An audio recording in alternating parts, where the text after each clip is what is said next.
जय महाकाल दोस्तों, नमस्कार। लाजीएस रिसर्च सेंटर में आपका स्वागत है। आज हम आद्य ऐतिहासिक काल में सिंधु सभ्यता की विशेषताएं को पढ़ेंगे। इसके पहले सिंधु सभ्यता के बारे में हमने पढ़ा है। आज जीएस में हिस्ट्री में प्रोटो हिस्ट्री पीरियड में पार्ट 2 हम पढ़ेंगे, जिसमें सिंधु सभ्यता की विशेषताएं पढ़ेंगे। प्लीज़ सब्सक्राइब माय चैनल लाजीएस रिसर्च सेंटर, ताकि आने वाली सभी वीडियो का नोटिफिकेशन आपको मिलता रहे। आइए आगे देखते हैं।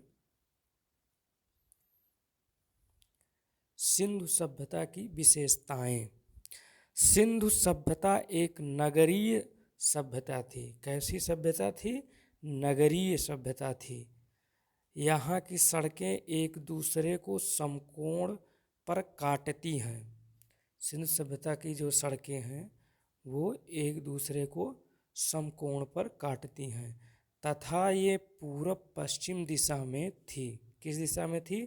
पूरब पश्चिम दिशा में थी। क्यों थी? जिससे हवा द्वारा सड़क स्वतः साफ हो जाती थी। नालियाँ ढकी हुई थी। अर्थव्यवस्था का मुख्य आधार कृषि था। इसका व्यापार विदेशों से होता था। आगे देखते हैं। निम्नलिखित वस्तुओं का आयात होता था।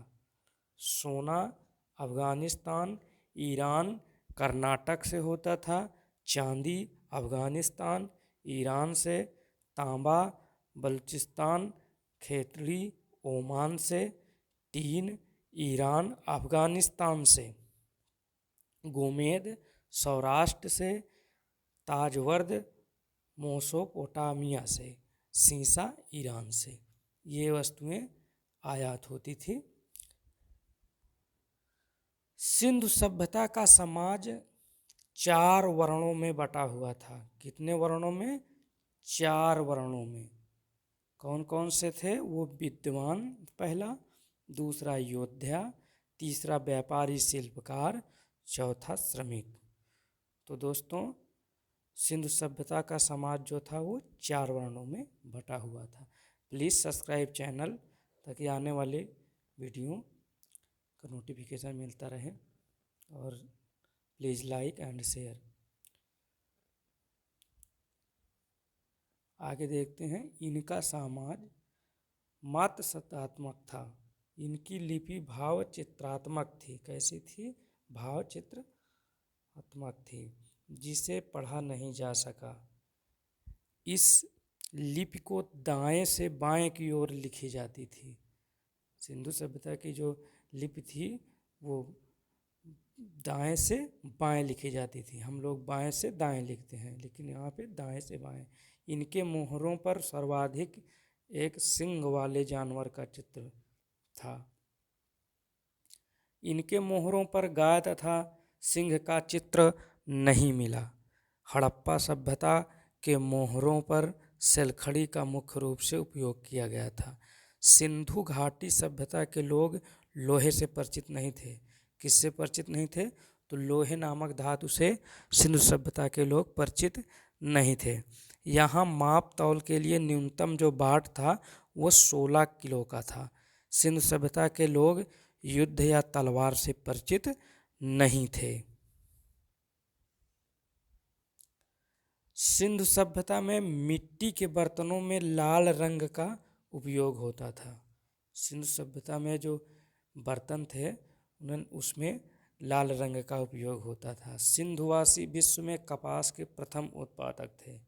तो सिंधुवासी जो विश्व में कपास के उत्पादक प्रथम स्थान पे थे। सिंधु सभ्यता के विनाश का सबसे बड़ा कारण बाढ़ को माना जाता है।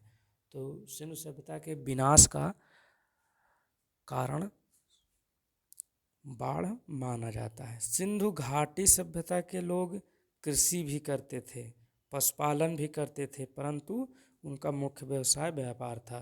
सिंधु सभ्यता के लोग जो थे उनका मुख्य व्यवसाय व्यापार था, लेकिन कृषि और पशुपालन भी करते थे।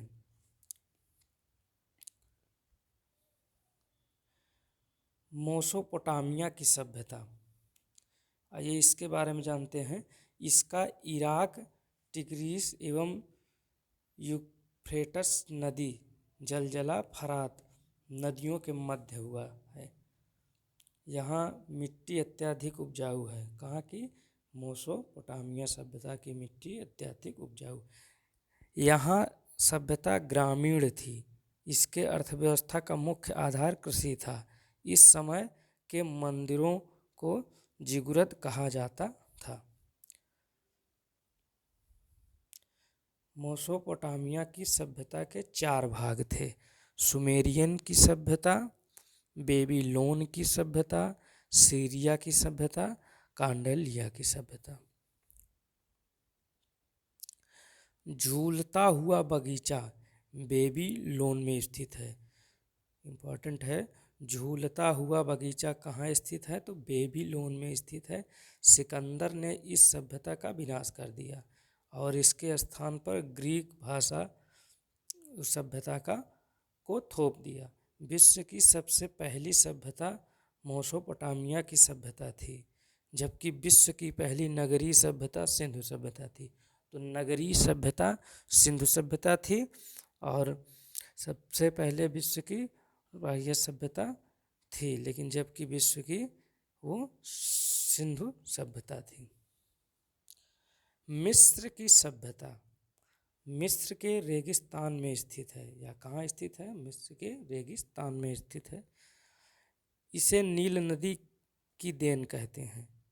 इस सभ्यता के विकास फिरौन के नेतृत्व में किया गया था। इस सभ्यता में पिरामिड, सूर्य कैलेंडर तथा ममी का विकास हुआ था। अर्थात इस सभ्यता का रसायन शास्त्र था। गीजा पिरामिड सबसे प्रसिद्ध है।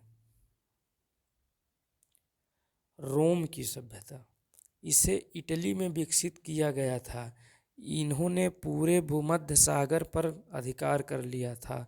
प्राचीन सभ्यता के सबसे यह विकसित सभ्यता थी। आज भी इस सभ्यता के अवशेष सुरक्षित बचे हुए हैं, जो पर्यटन का आकर्षण केंद्र है। इस सभ्यता के 2 सबसे बड़े राजा जूलियस सीजर एवं अगस्टस थे। जूलियस सीजर की हत्या धोखे से उनके मंत्रिमंडल द्वारा कर दी गई। जूलियस सीजर नामक नाटक विलियम शेक्सपियर ने लिखा है।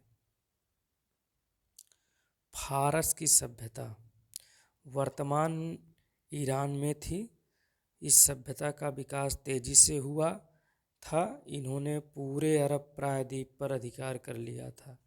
इसकी भाषा फारसी थी तथा पारसी धर्म को मानते थे। सिकंदर ने इस धर्म का अंत कर दिया। किस धर्म का? जो फारसी धर्म था, इसको नष्ट कर दिया। स्पार्टा अपने बहादुर सैनिकों के लिए विख्यात है। यह ग्रीस के पास एक छोटा सा क्षेत्र था। स्पार्टा के मात्र 300 सैनिकों ने लियोनाइटस के नेतृत्व में ग्रीस के 20,000 सैनिकों को मात दे दी थी। ग्रीस की विशाल सेना का नेतृत्व कर रहा था जर्कसीज ने धोखे से हरा दिया। आगे है पीली नदी की सभ्यता। यह चीन में 5000 ईसा पूर्व में विकसित थी। हांगो के नदी के तट पर इसका विस्तार था। यह सभ्यता अपने उपजाऊ भूमि के लिए प्रसिद्ध है। So please subscribe my channel law GS research centre. तो पीसीएसजे के संबंध में जीएस सब्जेक्ट को भली बात खान सर के नोट्स के साथ और भी जगहों से मटेरियल एकत्र करके हम पढ़ा रहे हैं, और एक भी प्रश्न छूटेगा नहीं। जो प्रीवियस ईयर में आए हुए प्रश्न हैं उनको सॉल्व करेंगे। अभी हम प्रोटो हिस्ट्री पीरियड का पार्ट 2 को में हमने पढ़ा। अब आगे पार्ट 3 में वन लाइनियर क्वेश्चन को हम देखेंगे। उसके बाद जितने भी क्वेश्चन आद्य ऐतिहासिक काल से प्रीवियस ईयर पीसीएसजे या पीसीएस या अदर परीक्षाओं में आए हैं उनको बाकायदा सॉल्व करेंगे और संभावित प्रश्नों को भी सॉल्व करेंगे। तो प्लीज़ सब्सक्राइब चैनल ताकि नोटिफिकेशन आता रहे। नमस्कार दोस्तों, धन्यवाद।